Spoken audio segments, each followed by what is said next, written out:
Hi, my name's Steve Haines. I'm here to talk about Trauma is Really Strange and maybe Pain is Really Strange. So they're two comic books, short and sweet, with the idea of explaining quite complex subjects, I think.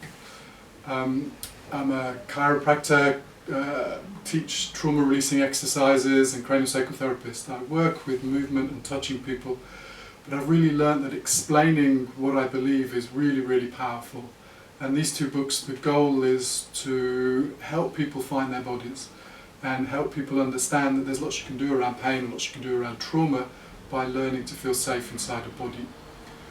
So the initial drive came from really talking to my clients, talking to my students, and realizing that there were some really radical ideas around how trauma works. Many people think it's a primarily psychological process.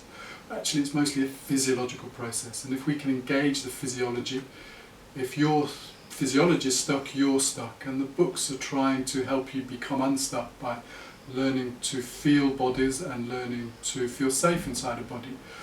So really explaining why that's a great paradigm. That's part of what the books do, looking at some neurology, helping understand how the brain and the body work together, and looking at some skills that anybody can use to help them be less anxious, feel more safe, be less dissociated, feel more present really, and feel more happy and healthy.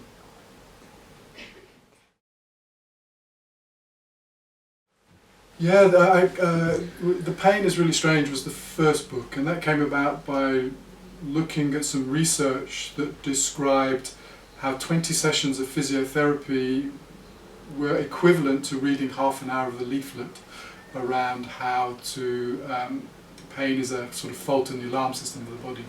That's quite amazing. I came from an alignment paradigm. I'm a chiropractor. I was really looking at tissues and how to get the spine aligned.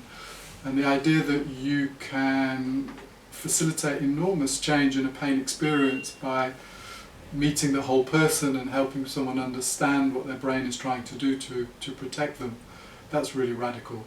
And so my goal was initially going to be a leaflet, and it became something much more exciting about how to explain pain to people.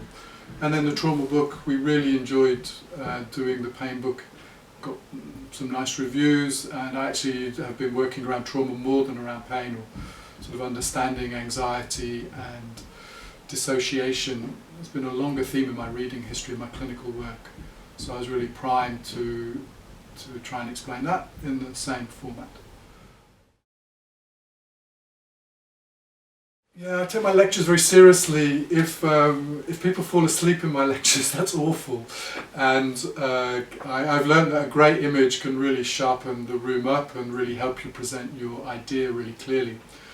And so there's this kind of model of death by PowerPoint. If you put more than 20 words on a slide, it really switches people off.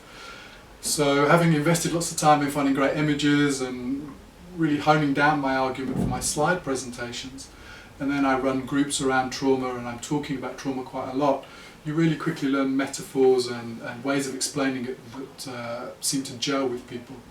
So this idea of images working really well and trying to say an argument quite quickly but efficiently to get the depth of the argument across. So I've been practicing that for a while with clients and students, and found some ideas that I felt really worked really well. And I just wanted to make that into a really distinct package.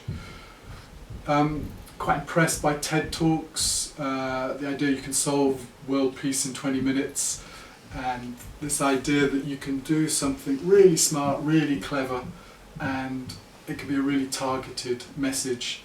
And the graphic format really forces you to commit to your ideas and to hone down and be really clear about what you're saying. So all those were really good disciplines.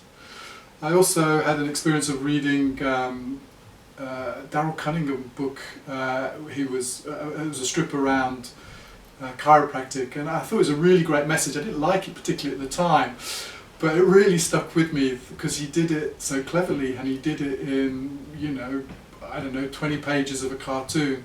And I was really impressed how much that stuck with me. I read it in 2011, and the idea, I think, germinated at that stage. It'd be great to do that around things that I'm passionate around and I understand a little bit around pain and trauma.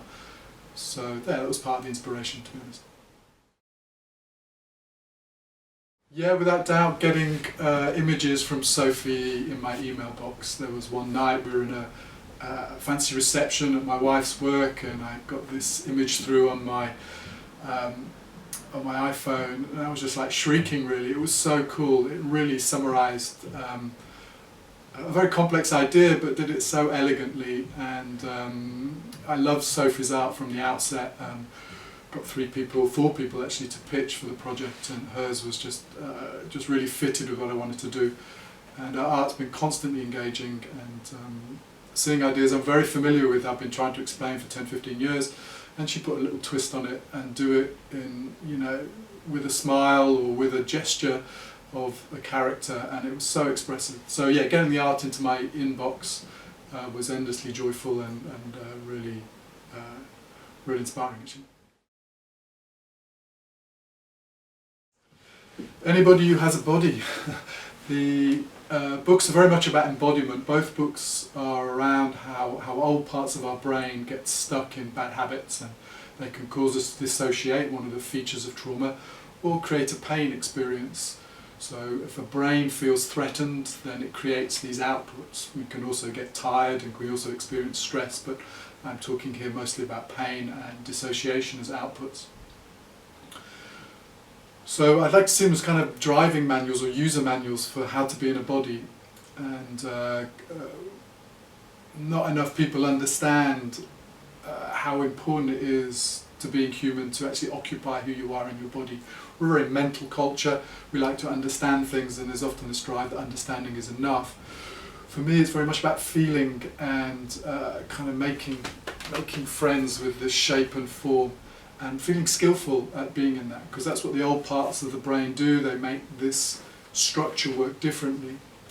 So yeah, anybody who has a body, anybody who's in pain, it's not just aimed at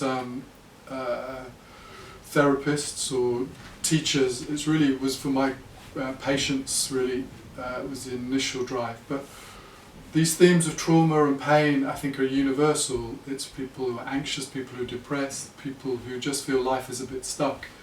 And by learning these, the understanding that how the brain and mind and body interact, understanding that there's loads you can do to shift stuck experiences. Again, if your physiology is stuck, you're stuck, and these books are about how to come unstuck, and by using simple techniques and approaches that really focus on embodiment and how to be in a body. People ask me, are they good for children? So yes, but I'd say probably from teenagers onwards, really. They weren't particularly aimed at children initially, but I would say there are some complex ideas in there. But anybody, teenagers onwards, and anybody who's suffering, which is most of us, I guess, or anybody who wants to feel happier and healthier. And I think embodiment is the way to do that, being present to your body.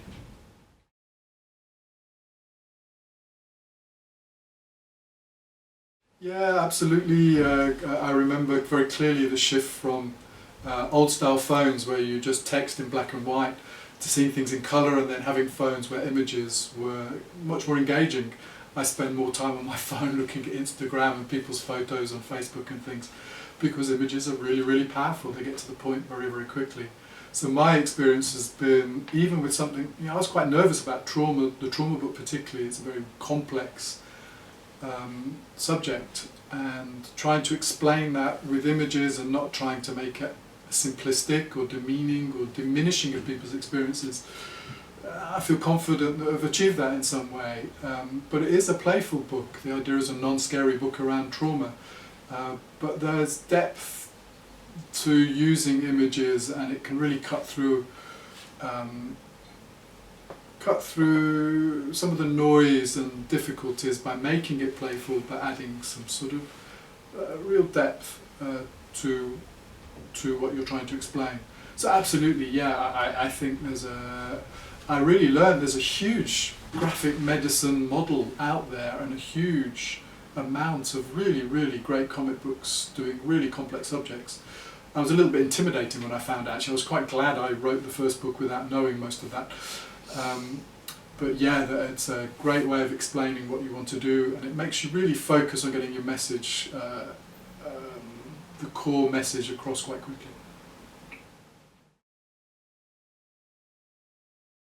Yeah, what next? It'd be nice to do a third one. Maybe intuition is really strange. I was talking to someone yesterday, one of my clients actually, who was talking about relationships are really strange. That would be a bit of a step for me. I mean, clearly everybody has, well, we all know that relationships can be a real problem, but it's not really my area of expertise. But, you know, emotions and knowing and intuition, I think, is a very interesting subject. How do we know things? Again, for me, that's about being in a body. All my work is like from knowing a body and really being creative in how you feel your body, how you move your body, how you use your body. That's kind of the basis of what our brain does. Brains are movement machines, and all knowing, all pain, all sort of overwhelming experiences really change our physiology. And if we can get good at managing our physiology, holding intensity, then we have great tools to feel more clear around what we know, to have more of a relationship to reality, what's around us. So yeah, intuition is really strange, maybe. It's been hard work though the last year doing the 2 books, so I might take a bit of a break around that, but that might be interesting.